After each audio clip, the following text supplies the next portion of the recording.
Ini aja kalau kita praktekkan, Bapak sekalian, itu luar biasa efeknya ke badan. Termasuk, ya, ada yang baca mungkin postingan saya di Instagram berkaitan dengan air kelapa tua dan air kelapa muda. Itu Masya Allah, Bapak sekalian. Komposisi dari natrium dan kalium pada dua air tadi itu sangat-sangat sempurna. Lebih baik dari air isotonik manapun yang ada di muka bumi ini. Atau mungkin dibuat manusia, maaf. Apalagi ditambahkan dengan, ya, sudah ada glukosanya, sudah ada mineralnya, ya. Dan zat-zat penting lainnya yang ada di situ. Yang ternyata, coba Ibu sekalian, jamaah sekalian, kalau Anda pernah nyobain air kelapa tua sama air kelapa muda, rasanya beda loh. Rasanya beda.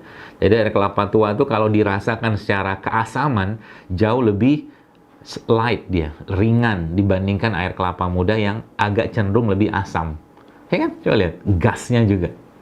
Ya ternyata emang air kelapa tua itu secara komposisinya, dia lebih tinggi asam aminonya. Saya tidak tahu di Australia apakah banyak abang-abang yang jual kelapa tua atau abang-abang yang marut kelapa, kayaknya nggak ada. Ya.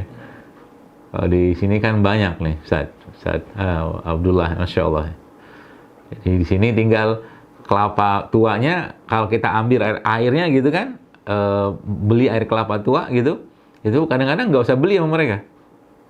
Kasih aja sama dia, Masya Allah. Dan daging kelapanya itu adalah lemak yang kalau kita kenal sebagai santan yang bermanfaat untuk jantung. Nah sayangnya lemak itu kan kita kita parut kan, diparut, kemudian dicampur air sedikit ya atau tidak gitu kan, lalu dimasukkan daging ke situ, maka jadilah rendang.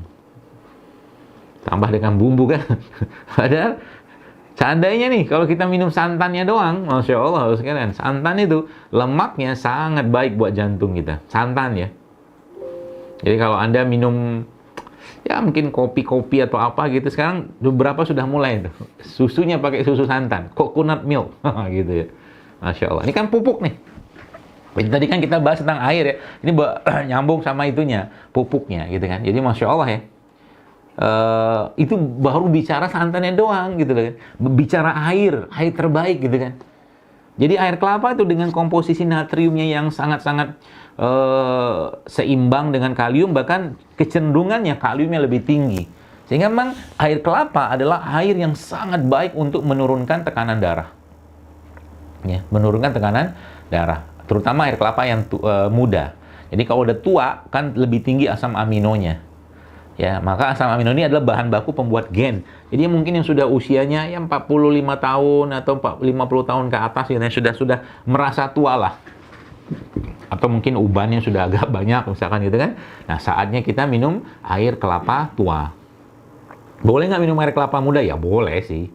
Tapi secara khasiatnya atau mungkin secara kandungannya kan beda tuh. Beda. Ini air ya, jadi air. Kita bahas yang pertama air. Jadi intisari air inilah, carilah air-air yang bersifat alkali atau basa. Ya. Lo kan air kelapa bersifat asam, ya. Air kelapa bersifat asam, betul. Cuman air kelapa itu sudah dijadikan seimbang komposisi mineralnya oleh Allah Subhanahu Wa Taala. Ya. Maka kalau saya pribadi, kalau air mineral biasanya saya lebih memilih minimal pH-nya netral. Ya, kalau bisa cari yang air yang pH-nya basah atau alkali. Atau dia juga mengandung yang lain-lain lah. Ya, bukan air yang dibuang mineralnya. Itu yang pertama. Yang kedua, kalau kita bicara tentang pupuknya. Pupuknya, kan tanah tadi tuh. Jadi ini konsep ini sebenarnya kalau Anda pakai, sekalian, itu Masya Allah. Penyakit itu lama-lama hilang dengan sendirinya. Karena metabolismenya diperbaiki, pencernaan diperbaiki, usus diperbaiki. Kan ada kalimat yang kita pernah dengar, all disease start from the gut. Bahwa penyakit itu mulai dari pencernaan.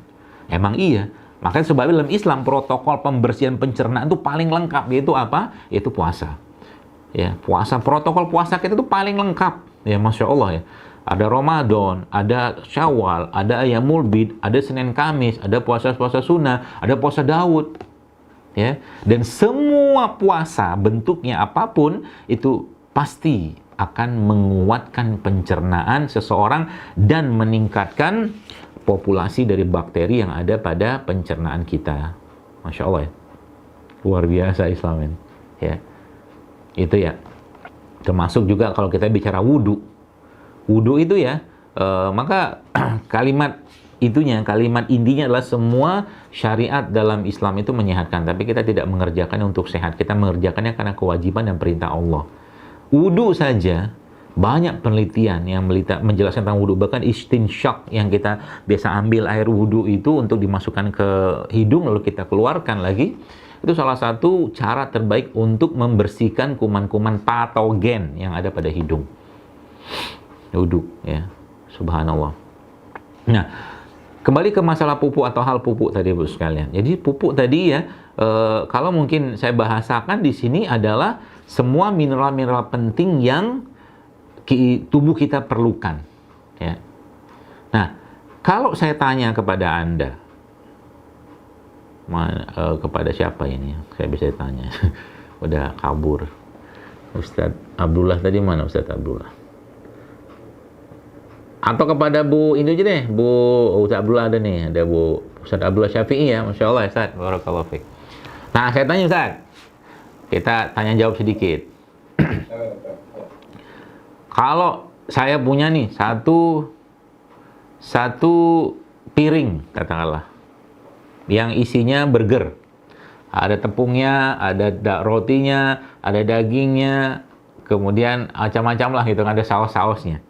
Dengan satu piring yang isinya sayur-sayuran dan buah-buahan. Nah, kalau ditanya kira-kira yang lebih sehat yang mana? Sayur dan buah-buahan. Oke. Kenapa yang satu ini lebih sehat? Pertanyaan itu.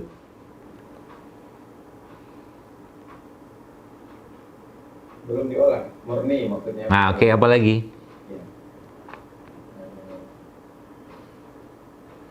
Ya, kandungan dalam buah, sayur, jelas banyak vitaminnya dan proteinnya. Siapa lagi?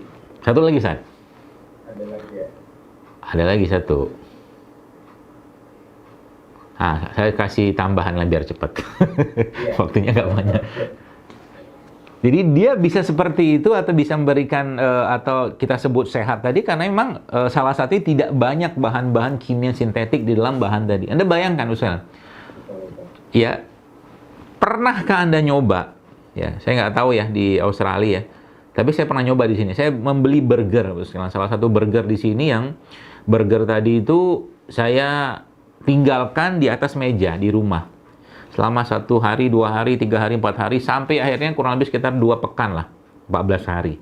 Itu burger tadi masih utuh aja, lalat nggak ada, apa-apa nggak ada di situ, jamur juga nggak ada. Bahkan saya pernah melihat itu ada yang nyimpen sampai 2 tahun gitu kan. Anda bayangkan. Ternyata burger itu lalat aja, jamurnya nggak datang ke situ sekarang. Anda bayangkan. Jadi itulah yang dimakan oleh banyak orang zaman sekarang. Sehingga apa? Tubuhnya kelabakan. Jadi kalau ditanya, orang yang maaf kena autoimun ya, cek apa yang dia makan tiap hari. Kemudian cek lagi kira-kira nih orang tuanya dulu sebelum menikah, ya sebelum menikah, apa yang mereka konsumsi.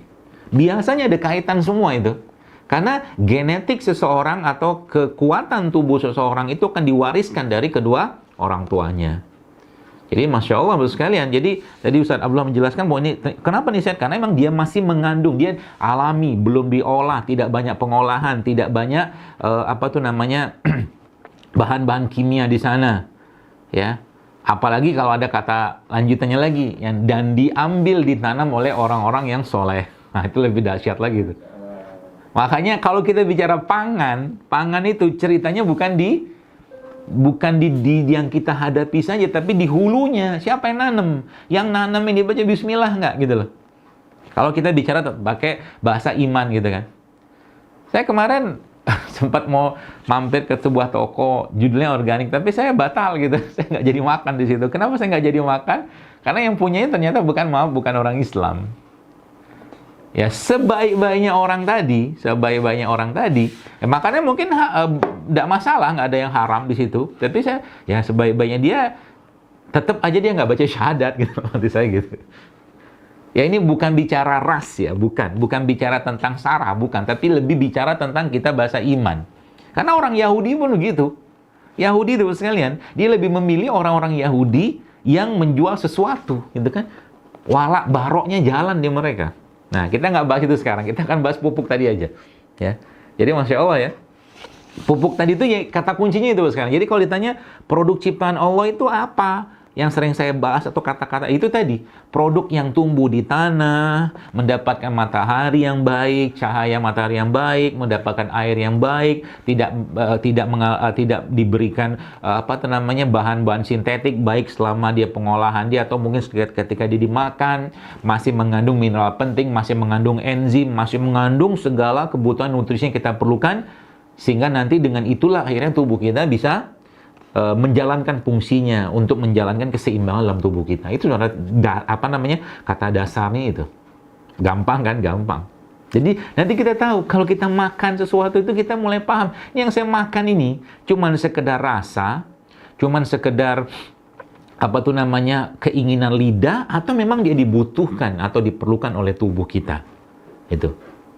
Jadi hal-hal seperti ini tuh kalau kita pahami baik-baik, maka kita akan sampai pada titik saya makan ini perlu nggak? Kalau nggak perlu nggak usah makan gitu loh. Contoh, udah tahu gula pasir nggak sehat misalkan, masih juga dimakan. Ya, saya nggak tahu nyebutnya apa itu. Mungkin ada yang protes kalau disebut dengan zolim. Ya kalau lama-lama kan akhirnya kan muncul penyakit, katakanlah penyakit degeneratif, namanya zolim namanya sama badan. Nggak menjaga amanah badan. Ya. Jadi kalau ditanya misalkan, berarti buah yang terbaik itu misalkan kalau kita bicara pada tingkat kebaikannya ya, maka jawabannya apa? Jawabannya buah yang terbaik itu buah yang ditanam oleh seorang muslim, dia baca bismillah gitu kan, kemudian dipetik dengan zikrullah segala macam gitu kan, terus nanti kapan waktu makan terbaik buah itu saat buah itu sudah matang, baru dipetik dari pohonnya kita makan. Masalahnya kan nggak ada buah kayak begitu. Ya, kita belum dapat buah kayak begitu sekalian. Ya, sehingga apa? Sehingga ya udah buah terbaik itu apa? Buah yang kita yang mungkin beli di pasar atau beli toko yang masih utuh, masih belum terbuka, gitu kan? Karena Allah menciptakan buah-buahan tadi dengan kulitnya sebagai pelindungnya. Kulitnya sebagai pelindungnya. Nah, pelindungnya itulah yang menjaga isi di dalamnya. Itu sebabnya kenapa asam amino. Saya kadang-kadang mikir gitu, oh Masya Allah ini mungkin rahasianya kenapa kelapa itu dilindungi sekali oleh Allah dengan sabuknya, dengan batoknya, dengan dagingnya. Karena memang air kelapa itu berharganya luar biasa, Bapak sekalian. Kandungan, Anda buka aja penelitian, banyak sekali tuh riset-riset tentang coconut water, baik yang young coconut water atau mature coconut water, air kelapa tua sama kelapa muda. Banyak sekali risetnya.